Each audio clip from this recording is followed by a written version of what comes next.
Hey everybody, welcome back to the Paid Search Podcast YouTube channel. My name is Jason Rothman. As always, I'm joined by my great co-host, the greatest AdWords coach and the greatest guy ever in the history of this great world, Chris Schaefer. How's it going? Wow. That's a long intro. Thank you, Jason. I'm doing good. Hi, YouTube. Thanks for hitting play and then immediately minimizing the window so you don't have to look at us and you can continue working. That's the way to do it. You guys are smart. You guys do it right. I have to say, Jason, it's good to be back twice. We were recording twice in 1 week, which is pretty special. And there's no other way I'd spend a Thursday afternoon than with my best friend who I've never met from the internet. I mean, every other person that I call a friend, I've physically met. Hearing about your video in a class history, I don't think that's true. I don't think that's true at all. I think you know a lot of 15 to 19-year-old boys basically around the world. Yeah, well, I've gone and met those. Those people they're in Dallas. Oh, you've been to meetups? And I have. I've gone and met those people. So, yeah. So no, that's entirely true. And they are 23, by the way. I do not play with 15-year-old boys. Okay. That is inappropriate. I wish I could feign interest, but it's just towards the end of the week and I can't. So yeah, we're going to get started, Chris. You ready to go? Just yell at me. Okay. Hey, everybody. Yes.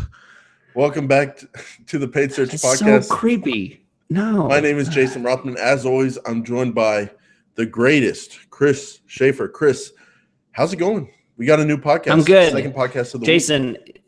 Jason, if I every week you give me an intro, and call me the greatest, but I have to say, I mean, between the two of us, you're the hardest working one on the show, I think. Jason, you have a mind that thinks unlike anybody else I've ever met before. You're very creative, so I would say that you're the greatest. Because the things that just go through your head, I worry once you have kids, once you grow up a little, don't let that slip away. Don't let the creative mind of Jason Rothman slip away, because I love it. I love it. You guys are in for a treat today because Jason has come up with a great topic and forced me to be creative myself. And I have a couple points to share as well. And it's a contest to see who has the best points. That's the point of this podcast today. Well, that means our listeners are going to win the contest. So, Chris, this podcast episode is sponsored by Directive Consulting. They're the go-to B2B and enterprise search marketing agency. They offer free custom proposals at directiveconsulting.com, and we greatly appreciate their support. So check them out, guys. So before we get into our 4 super advanced Google Ads tips, which are actually pretty cool, we're going to, for the 3rd week in a row, and seriously, at this point, I'm just tiring of the discussion, but we're going to be talking about AdSense for mobile apps. We appreciate the feedback, though. We do appreciate the feedback. I appreciate the feedback, but if you count out the amount of minutes that I've spent thinking about AdSense for mobile apps over the last 2 years, and it's just been dwarfed by the last 3 weeks. But anyway, it is big news. So last week we had a very enterprising listener, Aaron, wrote into the show, and he told us that, hey, the week before when you guys were talking about there's no workaround for Google taking out AdSense for mobile apps.com placement exclusion, he said, hey guys, there is. You go to the settings, then the drop down of advanced settings, and then in the device area of the advanced settings, you can turn off mobile with apps and leave on mobile with websites. And that was a great workaround, and that's the news we shared last week.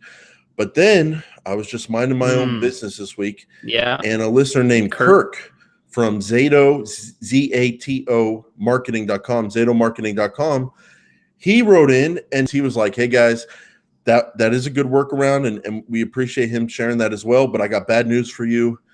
The Google is apparently removing that advanced settings area with the devices. So basically, come September, you're not going to have the workaround that we talked about last week that Aaron shared with us. So Kirk comes in and he says, hey guys, that is a good workaround for now, but watch out in September. That one's going away too. And there's a search engine land .com article about it, and we'll share that in the show notes. But as of now, that's going away, but it does look like you are going to be able to exclude categories of apps. So if you're on mobile, that means you're on apps come September, but you will have more options to exclude now categories of apps. Chris, what do you think about this third update? Yeah, it's, I know that Google wants people to use their tool correctly. I know that they want to provide the right methods and targeting. And, I think once all this settles down, we'll find a good solution for this, but it is certainly scary because I don't want to miss out on what the best solution is going to be and have a bunch of my clients spin the wrong way. So, I know that Google's going to handle it, but it's certainly frustrating. It's just kind of at this point, I'm just resigned from it, Chris, and it's just kind of, I'm just going to accept it's the unknown. So we'll find out in September, and hopefully something good happens. I'm waiting for a Mark out there. There's going to be a Mark. We've had an Aaron, a Kirk. I feel like there's going to be a Mark out there that's going to email us this week, and he's going to say something. So Mark, you're in your car right now and you're listening. We're waiting for your email. Is this some kind of joke about Star Trek or something? No, I don't watch that. But no. What's with Mark? I'm trying to freak Mark out. Mark, I don't know who Mark is. He's unknown to us. We're going to move on. So, Chris, today, Aaron, we appreciate you writing in 2 weeks ago. Kirk, we appreciate you writing in last week. And we'll find out what happens in September with the mobile app situation, but everyone be on the lookout for it. So Chris, today last week we were talking about a couple cool new things that we're doing in AdWords or Google Ads, and we were like, hey, this is kind of non-traditional stuff that people don't really talk about. This is kind of very custom stuff just based on workflow processes we built up, and it would be interesting to share this stuff. So you've got a couple tips, I've got a couple tips, and let's get into it. So what is your first super advanced Google Ads tip? All right, Jason. Yeah, I've got a couple great tips. But first, before we do that, let's talk a bit about directiveconsulting.com. They are our sponsor for today's show. Directive Consulting is the B2B search engine marketing agency. And let me tell you about a recent case study that they did. This is with a manufacturing software company that has been around for a long time. Okay. They've been marketing on AdWords for a long time. And as anyone knows who's been in the AdWords business, suddenly competitors start coming in and your results start to plateau. You start having trouble getting enough conversions, getting enough out of your AdWords campaign. Now, what's great is they contacted Directive Consulting. And here's what happened. Their online leads increased 457%. That's astonishing. Not only that, their cost per conversion dropped 147%. So they got them more leads at a cheaper rate. And what's great is they can do this for you too. This is not just for that one company. This is the kind of results, as you've heard in our other shows, that they do all the time. So if you're interested, go to directiveconsulting.com, get a free proposal from them, find out what they can do for you in your industry, specifically if you're in the B2B industry. directiveconsulting.com. Thanks for being today's sponsor. So, Jason, I'm going to start off with my first tip. And my first one is, and I know the tips that you have are very specific, and I think they're great. Mine's going to take just a bit to unpack, but I want to address a couple things. And as we said at the top of the show, this is an advanced tip type of thing. Okay, so first, if you fit in this bucket, this tip is going to be for you. So number one, if you have a low search impression share, I'm going to say anything like in the 50s or lower. Okay, your search impression share. So this is a percentage number that you can get. If you're 50% or lower, you're going to fit into this. One other stipulation, if you're spending all of your budget and you still have 50% or lower, this tip is for you. Okay. Here's what I want you to try as an exercise for the next week, 2 week, or month. I want you to bite the bullet and go in and pause. Don't delete, because that way you can turn them back on if you need to. But I want you to try something. Go in and pause keywords that are driving some of the most clicks but are not your best performers, in that they don't provide continuous leads, or at least continuous qualified traffic. They're bringing in, competitor searches. They're bringing in, higher funnel, not as good quality, high bounce rate type of clicks. Okay. So if that's the case, turn those off. If you have 50 keywords, you might turn off 40 of them. You might leave only 10. And the 10 that I want you to leave on are the ones that are going to constantly deliver the best quality, the ones that deliver the most leads on a regular basis. And what I want you to focus on is improving that search impression share to a point that when someone hits one of those 10 keywords, you are now going to show up at a 95% search impression share. You're going to show up 95% of the time. So you're no longer cluttering the field with potential searches that are wishy-washy. You're no longer spending your money on things that may or may not work well for you. Instead, you're spending all of your money as aggressively as possible for the guaranteed best traffic. And Jason, I know you have a good example of this, but one last thing is just stop guessing and stop wishing that this one mystery keyword is going to come in and just deliver the astounding conversion leads. Once you've established, kind of a trend on conversions, a lot of times it just doesn't, these keywords aren't going to magically turn over and suddenly start providing tons of progress for you. Right. Bite the bullet, make the change, improve your search impression share, and hit hard on the stuff that works well for you. That's my number one tip there.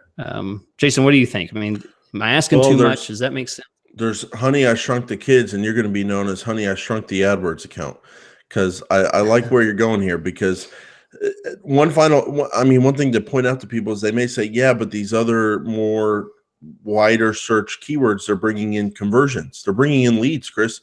But one thing to remember is not every conversion is the same. Just because something has data in the conversion column, it doesn't mean those leads are higher quality than that super deep in the funnel, best quality traffic. So I think it's a great tip, Chris. And one example is I have a great client and they run a great company in New Zealand, and they move people from New Zealand to Australia. And we have great keywords that are, like you said, broad match modified with the words mover, moving, ship, shipping, and shipper. Plus, the other part of the phrase is to, or sometimes we don't include to, and then either the word Australia or different cities in Australia. And that's that we recently, just as recently as yesterday, we were focused on shrinking it down to only those handful of keywords: ship, move, mover, shipping, moving. That's move basically. And then Australian city names and Australia, broad match modified, because if someone is physically in New Zealand where our ads show up and they're searching about keywords that include shipping or moving and an Australian city or the word Australia, that's all we want. That's as deep as the funnel we can get. That's the stuff producing quality traffic. And so we had some competitor terms in there from the former person that was running the account. We had some more generalized keywords in there that had to do with like immigration and more informational searches like moving alone and stuff like that. We just cut the fat, man. And like, yes, that other stuff had conversions, and you can make the argument like, okay, well, why don't you lower the bids on those wider keywords and get a lower cost per conversion and make that cost per conversion as good as the deeper in the funnel keywords. And we do that sometimes, but we want to spend the full budget first on those deep in the funnel ones. And that's what we're doing. So I think if you look at a lot of my accounts, Chris, if you look at a lot of every advertiser's accounts on Google, probably the number one mistake we're all making, and I include myself, is that we've gone too wide and we're not focusing on maxing out that core and knowing we're getting 100% of that core keywords. And I'm going to be focusing on doing that going forward. And I think using that search impression share column is the way you can keep track of that. Yeah. Yeah. Unless you, and we had a question pop up just, I think it was today on YouTube, and somebody was saying, hey, all I see is my search impression share and then rank. I can't see my budget. Just to be clear, if you don't see budget as a search impression share metric, you should see all three: search impression share loss due to rank, and search impression share loss due to budget. If you don't see the third one, look at the campaign level. You're looking at the ad group level or the keyword level. Jump all the way back to the campaign level. Click in the new UI, you click on all campaigns, and that's where you're going to see it. So just to be clear, that's what we want to make sure that you can maximize, is that search impression share overall. You want to be up in 80s, 90s, because then you know you're showing up for what's important. So, all right. So Jason, I know you got something good. What's on your mind?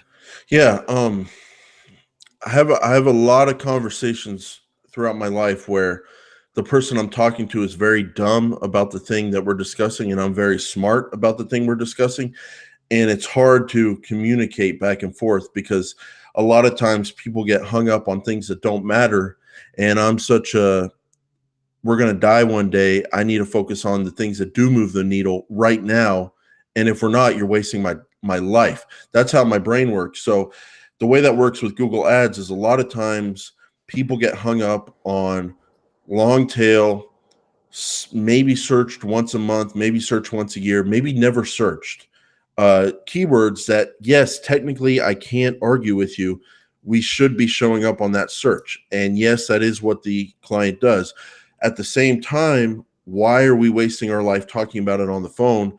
No one searches for that. Let me do my job of managing ad copy, managing bids, managing search terms on the keywords that do get 95, 99% of our traffic, the handful of keywords that are bringing in everything. But when you have that conversation, it doesn't really go good because people are focused on what they can see. They see that your ad's not on that search that you should be there on. And then you're never going to give up that position of like, hey, this doesn't really matter. You're never going to convince each other. So I've stopped thinking that I can convince people to change. I've started thinking people never change, Chris, ever. So I'm I'm a go with the flow kind of guy now, but I got to do it in an efficient way so I don't ruin my life. So when you have clients that want to see their ad on certain searches, the problem with building that out is that you have to build out new ad groups. New ad groups and new ads take time. So what the tip that I've come up with, Chris, is that I now create a new ad group called new. I put an asterisk in front of the word so I can see it at the top of that alphabetized list so I can keep track of it. This is the key. The ads in that quote new ad group are generalized generic ads to whatever the industry is. And then the keywords that go into that ad group, no matter what they are, for the most part, seeing that generalized ad with them is okay because technically it is that topic. Okay. So, gotcha. I'm trying to think of an example I can use here. Let's say you sell, let's say you do certain kind of automotive services on like very low search volume cars or something like that. And the client wants you to show up on like a certain brand of Ferrari car on a certain kind of fix that car. And even if you're in a big city like Los Angeles, you maybe say to that client, hey, I can't even really target that word. People don't even search for it enough. In this situation, you would have in that new ad group an ad that says parts and service on all custom exotic cars, including Ferrari, Lamborghini, and whatever your other brands are. So that way, if someone did a search like Ferrari, certain model of Ferrari, certain kind of exact service they need, your ad technically works for that search. And that way you can just have generic ads that technically work in that ad group. You can throw in tens and hundreds of keywords. You can show up when the client searches that keyword that's not searched for hardly at all, and you have a good ad there. And then if things sprout up and they start to prove themselves that, yes, this keyword actually does get volume, it is actually getting us good traffic, at that point, once that's a proven commodity, you can move it to its own ad group. once it's justified the time that it takes to make new ads and a new ad group. So coming up with a quote unquote new ad group, putting in generic ads that work for tons and tons of different searches in your industry, throwing in tens and even hundreds of keywords into that ad group to satisfy what the clients want to see their ads on. And then if anything pops up and actually does start getting volume, you can move it out to its own ad group because it's proved it's justified at that point. That's a tip. And honestly, Chris, it's saving me a ton of time. It's making my clients happier with me, and they should already be happy because I'm getting them perfect results and making a lot of people a ton of money. But it's not always about that. You and I both know that. It's about it's about the intangibles as well, and making sure they're happy. And this is a good way to satisfy the need of showing up on super, super low volume stuff that doesn't move the needle. And if you're wrong, you'll see it. And then at that point, you can move it into its own ad group. What do you think, Chris? Yeah. I mean, this is what I'm all about, is doing something with the minimum amount of effort involved, because I hate campaigns that take hours and hours and hours to manage, because I've built the complexity into this huge machine. And let me just justify this, Chris. It's not because we're lazy, okay? Everyone needs to understand that. Right. It's because that time where we're doing something that does not move the needle is taking away from the time we could spend moving the needle and getting you better and better performance. So it's not a lazy thing. It's we only have so much time, and it doesn't matter that we're, for the most part, freelancers. Now, I have people working for me, but it doesn't matter if you're a freelancer. It doesn't matter if you have a handful of people. It doesn't matter if you have an agency with 100 people. There is always a limited amount of time. And so it's not a lazy thing. It's about how do we get you the most bang for your buck. And that's the frustrating thing about spending your time on the stuff that doesn't move the needle. Right. Yeah. Excellent. I like it. I think that's, I mean, if anyone's out there and, you have a notepad that you carry around with you because you write down random keywords that you come up with, and, then you have to sit down, you have to build an entire ad group because you think, oh, I wonder if anyone's going to type, soft rubber soles running shoes. I don't have a keyword for that. Or you have a boss that keeps pushing you on these random, hey, I searched for this and I didn't see ourselves, so, this is your answer. This is a great solution. I think it's perfect. I did this to satisfy a client need and to have a better relationship in that regard. But at the same time, I found the larger benefit is that I am doing more keyword research, Chris. I am doing more searches, trying to find those unique keywords, because I now know there's not this penalty of having to add a ton of ad groups. I just know that, as soon as I can find them, slap some modifiers on them, throw them in the account, and I'm not going to get hurt, and it's not going to take a ton of time, because the ad group with generic ads that do technically fit that keyword is already in the account, and adding keywords is the easiest thing. It's the ad groups that's the difficult thing. Yeah, perfect. I like it. All right. Well, Jason, I'll move with my next one now. As anyone knows who's listened to the show, Jason and I are not landing page designers. We're not developers. We don't do landing page stuff. So for my second tip, I'm going to talk about landing pages, but I'm going to talk on more theory and suggestion on what you could try and do to improve your landing page conversion rates. So let's throw out the quality of traffic. Let's not talk about keywords and ads. Let's talk about after the click. People are on your site. So envision your landing page or your client's landing page, right? They have a phone number and they have a form.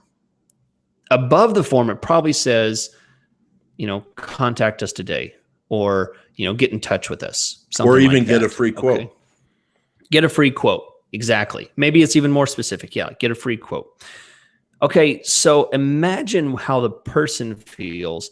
They don't really understand, what does that mean? How fast are you going to get back to me? What is this free quote going to entail? Is this a PDF? Is someone going to call me back? I don't really want you to call me back. I'm at work right now. Is this an email that I'm going to get in 24 hours? Here's what I want you to do. I want you to consider providing a process that qualifies, that sets up what the person can expect, their expectations after they fill out that form, after they do what you're asking them to do. So you're saying fill out the form. Say, hey, before you fill out the form, let me step you through the process of what you can expect. You're going to fill out the form. One of our sales associates is going to get that form. They're going to call you, or they're going to email back within 24 hours with a PDF format of what your quote's going to look like. Or we need to call you, and we'll call you within 12 hours, or we'll call you within 1 hour, or something like that. And we'll call you at the number you provide. These are things that people would say, oh, okay, yeah. They might fill out the form knowing that how fast you're going to get back to them, or what they can expect. You're setting up a scenario that's going to better sell the situation that the person's looking to accomplish. When they can envision what's going to happen, they're going to become more likely to complete that form. And this is huge. This is something I don't just preach. This is something I put into practice on my website. When you click a button on my website, before you ever see the form on my website, this long, boring form, it's going to say, here's what you can expect. You fill out the form. I'm going to look at the form. I'm going to do this. You're going to get an invoice. And it tells you time frames of exactly how the whole process is going to go once you fill out this form. And I get so much less questions about, step me through what's going to happen now. I just, immediately filling out the form, then sending you an email saying, hey, I did that. What happens now? Now they know what's going to happen. So setting up these expectations ahead of time, stepping someone through the process of your sales process will help lower the veil, and I think provide a better experience and a better conversion rate for your landing pages. And Chris, you're so people don't misunderstand. We're talking about literally making it as like straightforward as possible, like writing down step number 1, fill out this form. Yes. Step number 2, we will call you within 15 minutes. Step number 3, we will schedule your move and whatever. And this is a fantastic tip, Chris. I am taking this from you. I am going to put this on the form on my website as well. And this is a great persuasion tactic called assuming the sale, partly because you're not trying to tell them, hey, here's the form, fill it out. These are the things that are going to happen after you fill out the form. It's assuming they're going to fill it out. So that leads people in that direction. The second reason with persuasion why I love it, Chris, is it paints a picture in their head, and visualization is a lot more persuasive than just audio or reading. So they're actually able to see, like, okay, step 1, I'm filling out the form. Step 2, they are calling me, and it just paints a picture in their head. And like you said at the top, gives them peace of mind that, like, okay, this isn't just filling out and hoping someone contacts me. It's these exact steps are going to happen, and all I've got to do to start the process is fill out this form. That's going to boost conversion rates a ton, and I think that's a great tip. And like you said, we don't do our own landing page designing and all that, but one of the things as an AdWords manager you get asked a lot is, hey, but do you at least have some advice for the page? And I think this is a great way to come up with something. So that is a fantastic tip.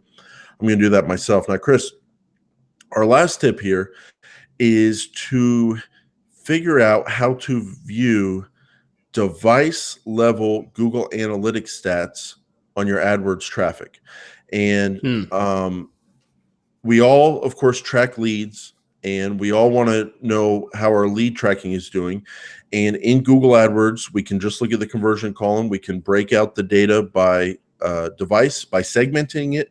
And we can also go to the device page to see the different conversion data by device.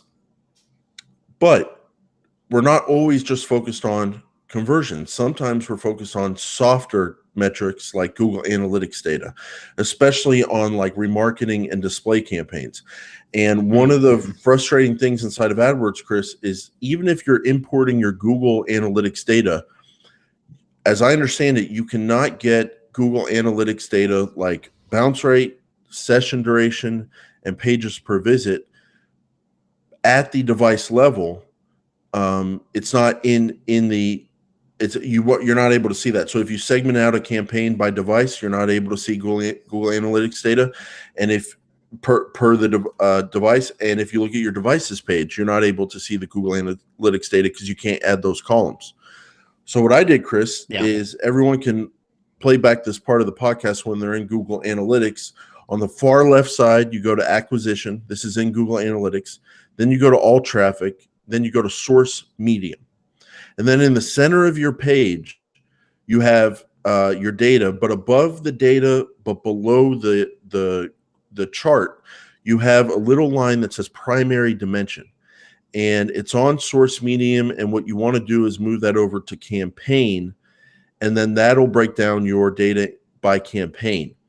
And then what you want to do is under the secondary dimension column, add in device category, and that'll break down your campaign data by device, mobile, desktop, tablet.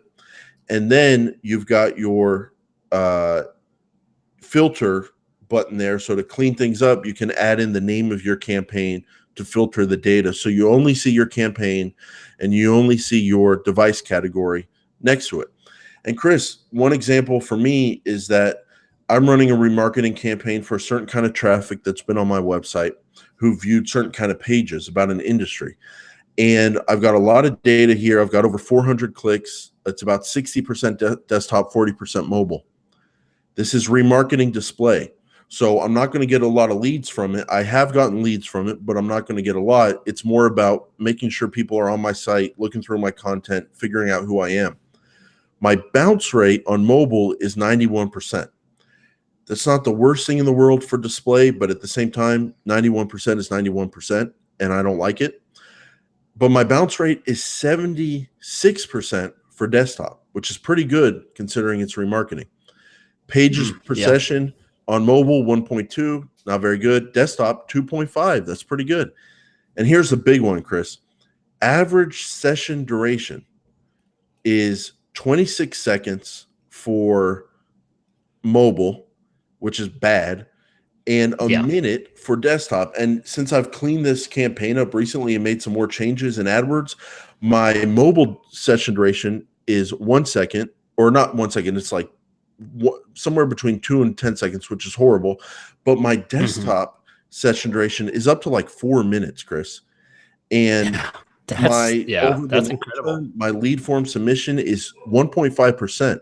conversion rate, and they've all come from desktop. So again, 1.5% is not great, but when you consider it's from cheap remarketing traffic, that's pretty good that people are actually filling out forms, and all the forms are getting filled out by desktop. So what this tells me as the decision maker on my account is, okay, I'm going to turn off mobile display remarketing. I'm going to focus it on desktop, and my average session duration is going to be over a minute and now recently over 4 minutes. And I'm actually going to get leads from this campaign because they came from desktop.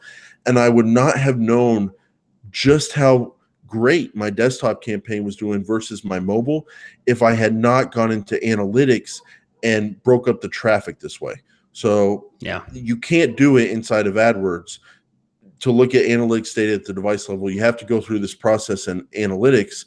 And Chris, I mean, when these numbers are blended inside of the AdWords account, it's not that impressive because that short duration matches with or blends with the long duration, and the conversion rate of 1.5% on desktop blends with the 0 on mobile. And I'm not that enthused about this campaign.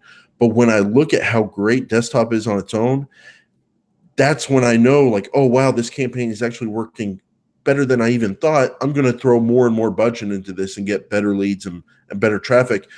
And I wouldn't have known it if I hadn't gone into analytics. So I think that's a kind of advanced tip that not a lot of people out there have done. And that's what I wanted to share. Yeah, I mean, that's a great tip because a lot of people don't realize that analytics is a completely different tool. You do not see all of your data. You see very basic information when it comes to looking at your analytical data in AdWords. So there's a lot to be learned. We could do an entire show on just using analytics and talking about what the numbers mean and how you can react to those as far as the way that AdWords, what those numbers mean for AdWords. So great stuff there, Jason. I think it's an excellent tip, and it's a whole nother tool. I don't spend a lot of time in analytics because it's like you need a whole nother degree in analytics to be able to understand and manage that stuff. So it's pretty complex. But all right, well, that's it. That's my tip. Jason, you gave your two.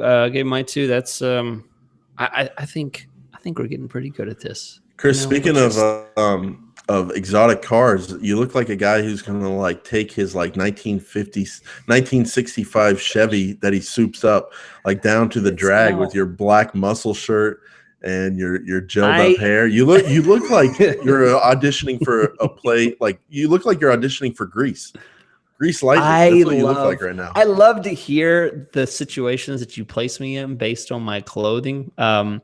Jason, I have a very particular taste in clothing. I don't like to show a lot of brands. You know, I hate shirts. You buy it, I'm going to pay $40, $50 for a shirt, right? And then you're going to put your ugly, stupid logo right over my heart. And I'm just like, no. So instead I buy moderately priced clothing on Amazon or, you know, some cheap online, and they don't put their logos on it. So that's what you're noticing, Jason. You're noticing a unique style of clothing because I have such a unique taste. And also my wife doesn't dress. My wife doesn't dress me for the podcast too. The upside is that you don't have to show those logos and all that kind of stuff, and you save some money in clothes. The downside is you look like you just walked off Grease Lightning. You're the one that I want. Well, you know,